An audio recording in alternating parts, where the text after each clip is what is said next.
Census training programme में सभी इन्यूमरेटर्स और सुपरवाइजर का खैर मकदम है, खुश आमदीद है, पुरजोर इस्तकबाल है।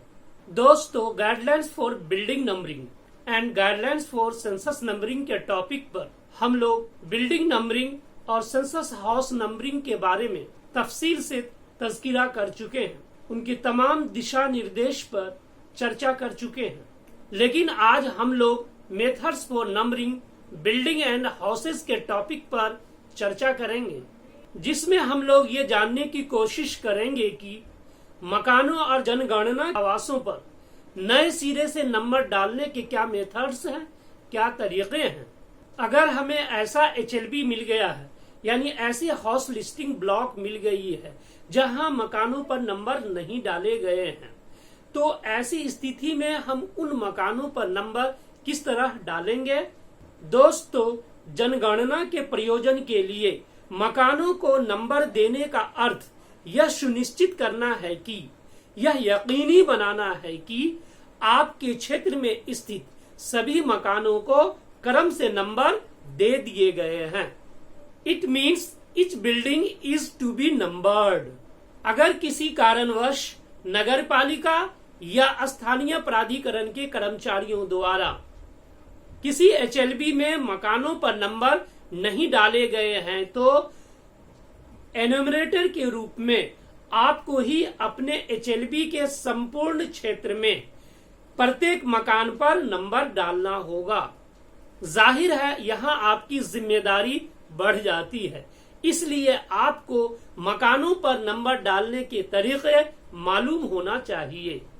चूंकि ऐसे HLB में मकानों पर नंबर आपको ही डालना होगा, तो आइए इसे हम पॉइंट वाइज विस्तार से जानने की कोशिश करते हैं कि मकानों पर नंबर हम कैसे डालें और मकानों पर नंबर डालने के क्या तरीके हैं। पॉइंट नंबर 1, अगर किसी HLB में कई गलियां हो तो विभिन्न गलियों में स्थित सभी मकानों पर सीरियली नंबर दिया जाएगा और क्रम से प्रत्येक गली में प्रत्येक मकान पर नंबर देते हुए आगे बढ़ना है। पॉइंट नंबर 2, स्क्रीन को गौर से देखिए। नंबर देने के लिए गलियों के मकानों को नॉर्थ वेस्ट से साउथ ईस्ट के डायरेक्शन में क्रम से नंबर देते हुए आगे बढ़ना है।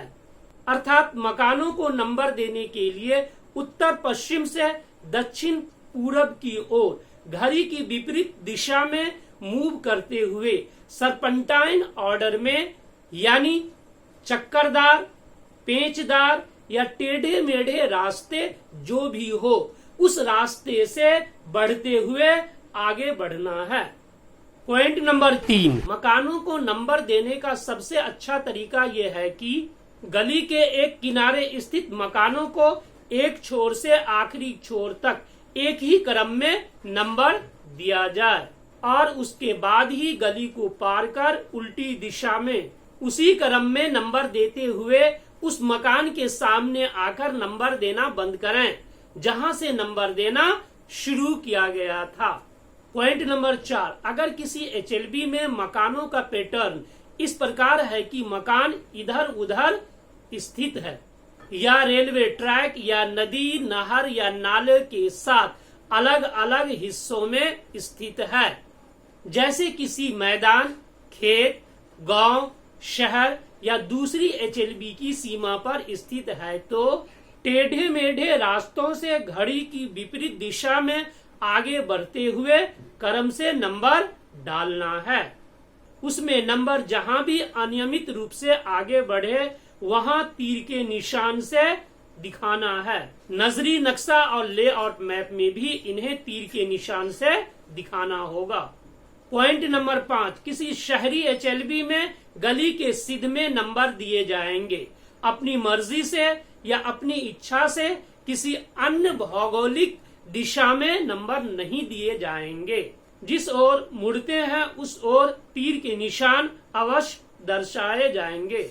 पॉइंट नंबर 6, मकान नंबरों के लिए आप 1, 2, 3 आदि नंबरों का प्रयोग करें, अर्थात नंबर 1 से स्टार्ट करें और 2, 3, 4 क्रम से नंबर मकानों पर डालते हुए आगे बढ़ें। पॉइंट नंबर 7, निर्माणाधीन मकान जिनकी छत बन गई हो उनको भी नंबर दिए जाएं। पॉइंट नंबर 8, मकानों को नंबर देने का काम पूरा हो जाने के बाद या जिन भवनों को नंबर दिया जा चुका है उनके बीच में अगर नया मकान बन जाए तो उसे साथ वाले पिछले मकान का बट्टा नंबर दिया जाए, यानी सब नंबर दिया जाए। मिसाल के तौर पर अगर कोई मकान बिना नंबर का पाया जाए या मकान नंबर 20 और 21 के बीच में कोई नया मकान बन गया हो तो उसे 20/1 नंबर दिया जाए। पॉइंट नंबर 9, अगर किसी मकान में एक से ज्यादा सेंसस हाउस हो अर्थात एक से ज्यादा जनगणना आवास हो तो मकान नंबर के साथ उसके ब्रैकेट में 2 या 3 अवश्य दिखाएं। जैसे मकान नंबर 20 में 2 सेंसस हाउस हैं तो 20 के ब्रैकेट में 2 और मकान नंबर 21 में 3 सेंसस हाउस हैं तो मकान नंबर 21 के ब्रैकेट में 3 अवश्य दिखाएं। इसी प्रकार मकान नंबर 20/1 के ब्रैकेट में 2 दिखाकर 2 जनगणना आवास दर्शा सकते हैं। इन्हें आप स्क्रीन पर गौर से देखें। जिस मकान में सिर्फ एक जनगणना आवास है उस मकान के नंबर के ब्रैकेट में 1 लिखने की आवश्यकता नहीं है। उसको एक मकान और एक सेंसस हाउस खुद ब खुद माना जाएगा। इस प्रकार अब आप खुद भी विषम परिस्थिति में अपने HLB के क्षेत्र में मकानों पर नंबर आसानी से डाल सकते हैं, लेकिन ऐसी नौबत कम ही आएगी क्योंकि प्रत्येक क्षेत्र में नगर पालिका और स्थानीय प्राधिकरण के कर्मचारियों द्वारा मकानों पर नंबर सावधानी पूर्वक डाल दिए जाते हैं। खैर, अब तो आप भी मकानों पर नंबर डालना जान गए हैं। इससे आपको आसानी भी होगी और एक फायदा भी होगा क्योंकि इसी आधार पर आपका नजरी नक्शा, नोशनल मैप और लेआउट मैप आसानी से तैयार हो जाएगा। नजरी नक्शा और लेआउट मैप में मकानों को दिखाने के क्रम में इन्हें सुविधाजनक अंतराल पर, इंटरवल पर तीर के निशान की मदद से दिखाना चाहिए। Specially where the building number jumps, the direction in which building numbers run should be indicated. कहने का मतलब यह है कि जिस दिशा में मकान की संख्या आगे बढ़ती है उस दिशा में तीर की निशान की मदद से अवश्य इंगित करना चाहिए, यानी उस जानिब तीर लगाकर इशारा होना चाहिए ताकि पता चले इसके बाद किस तरफ आगे बढ़ना है। नजरी नक्शा और लेआउट मैप में पक्के मकानों को स्क्वायर शेप और कच्चे मकानों को ट्रायंगल शेप में मकान नंबरों के साथ दिखाए जाते हैं, जो आप स्क्रीन पर देख सकते हैं। मकान नंबर 9 और 22 पक्के मकान हैं और मकान नंबर 25 और 88 कच्चे मकान हैं। इन मकानों में सिंगल सेंसस हाउस है। इसी प्रकार मकान नंबर 27, 29 और 30 पक्के मकान हैं एवं मकान नंबर 28 कच्चे मकान हैं। इन मकानों में मल्टीपल सेंसस हाउसेज हैं, यानी कई जनगणना आवास हैं। मकान नंबर 27 और 30 में 2-2 और मकान नंबर 29 3 और मकान नंबर 28 में 4 जनगणना आवास हैं। इस प्रकार मकान नंबर और जनगणना आवास की बुनियाद पर नजरी नक्शा और लेआउट मैप बनाना आसान हो जाता है।